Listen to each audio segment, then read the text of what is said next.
is Christmas Day. Even if you don't celebrate Christmas or aren't watching on Christmas Day, it is still very close to the end of the 2020 season. 2020 might have been the worst year we've all experienced. It had a little amount of good and a plethora of bad. So let's look back on this year and see all of the important things in the roller coaster community that happened. This is 2020, a year in review for roller coasters.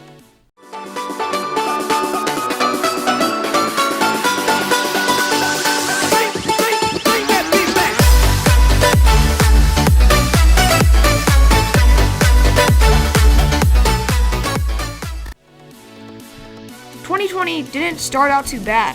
Because it was January, not much news was happening in the coaster community. The only important thing that happened was the test run of Texas Stingray.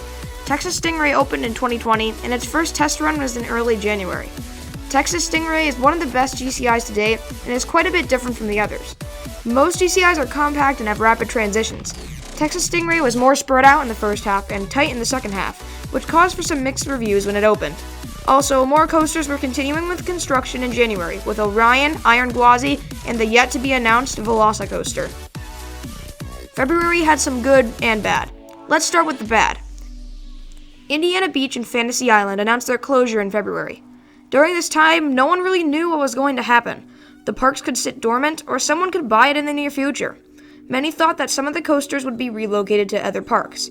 The closure, of course, upset many enthusiasts, as the wooden coasters wouldn't have been relocated. I'll talk about Indiana Beach more later. Also in February, it was announced that Cedar Fair would be spending $190 million on investments in 2022. Also, the hotel budget for Cedar Fair wouldn't be eating away at that anymore, so this was a huge announcement at the time. Some people at that time started speculating what parks would be getting huge new rides. With $190 million, or about 10% of Cedar Fair's revenue, some huge new rides would be opening up, including Cedar Point's new expansion. Unfortunately, these high hopes wouldn't last for long, which I will get to later. February also saw many coasters complete construction. This included Candemonium and Orion. Orion even went to the point of testing on February 22nd. This was huge for the coaster community, and it pumped everyone up for the 2020 season. This adrenaline wouldn't last for long though, again, which I will get to later. Finally, Texas Stingray, which I talked about earlier, was the first major coaster to open for the 2020 season, and it got some mixed opinions about its layout. Some people love it, and some people didn't like it because it was a bit drawn out. And March couldn't have gone any worse. In mid-March, a recent virus spawned and made its way around the whole world. Everywhere, people had to quarantine to stop the spread, and amusement parks everywhere shut down. But there was still hope for a normal coaster season. The quarantine wasn't supposed to last forever, and Iron Gwazi made its first ever test run, and it looked to be one of the best roller coasters in the world. Us enthusiasts just had to hope for the best. Then came April, and we were still locked up at home, waiting for the day the rides would open. But another coaster started testing at this time. The first ever Vekoma Firestorm opened to the public in Vietnam with Wrath of Zeus. Vekoma was on the rise even during the quarantine, and construction still dragged on during the months. Jersey Devil kept chugging along, Orion and Iron Gwazi kept testing, Candemonium was almost done, and Dorney Park had something hiding behind their backs. Leaked plans for Dorney showed a wooden shuttle coaster similar to Switchback at ZDT's. These plans showed it in the place of Stinger and Possessed. Unfortunately, since then, we have heard nothing about this coaster, so it might happen, but no one really knows. And then came May. May was when every amusement park in the US would be open, but we were still locked away at home. But then, the first sign of hope came. Holiday World, Dollywood, and Mount Olympus all announced that they would be opening soon, but with strict rules. In order to keep everyone safe, masks, social distancing, and reservations were required at most parks. Masks were worn at all times at most parks, you must stand on social distancing markers and lines, reservations to enter parks were made, and temperature screenings were required before entering. And for the most part, it worked. June was a great month. While the virus was still around and strong, it wasn't as bad as April and May. More parks started opening with Silverwood. But also, more and more parks announced that they would be staying closed. Illinois, California, and Virginia stayed closed for most of the year. And I have to bring up Ohio. Ohio announced that everything could open in the state besides amusement parks.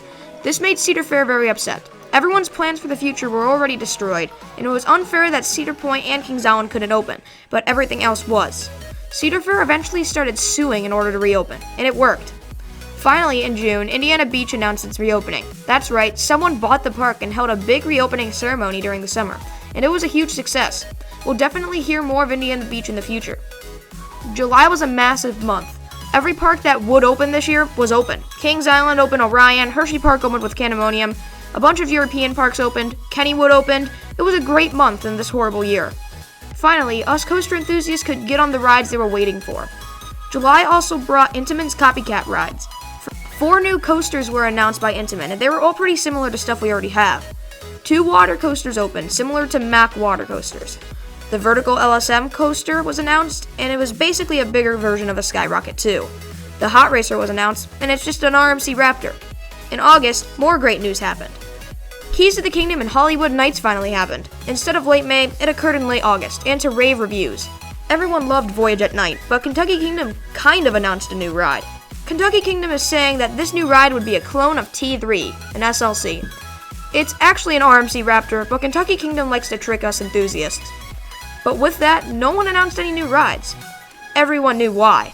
With parks opening late, and with limited capacity, parks everywhere lost money. This means that they simply couldn't afford any new investments. Well, most parks. September brought 2 new announcements. Stunt Pilot at Silverwood was announced, which is an RMC Raptor, and we finally got confirmation that Velocicoaster would be opening at Universal in 2021.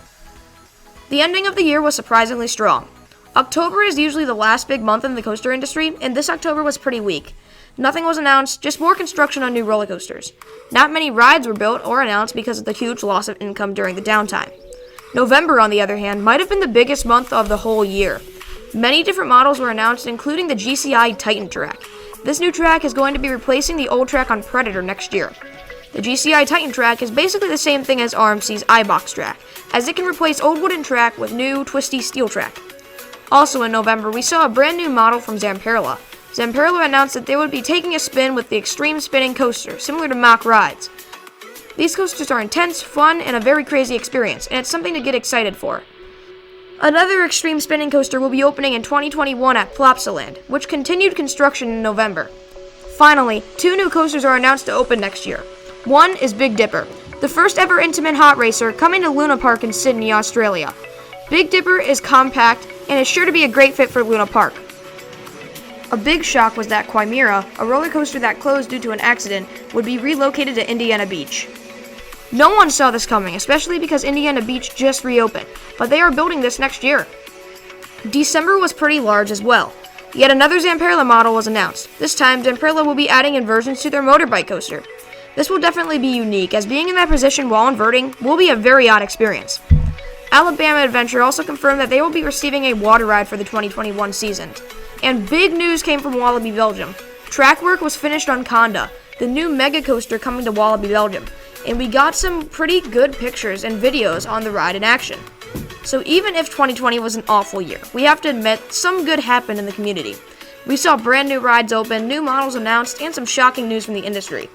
Let's just hope that 2021 will be better. Thank you for watching. If you enjoyed this video, make sure to leave a like and subscribe, and comment below what your favorite part of 2020 was. Thanks again, and have a great rest of your day.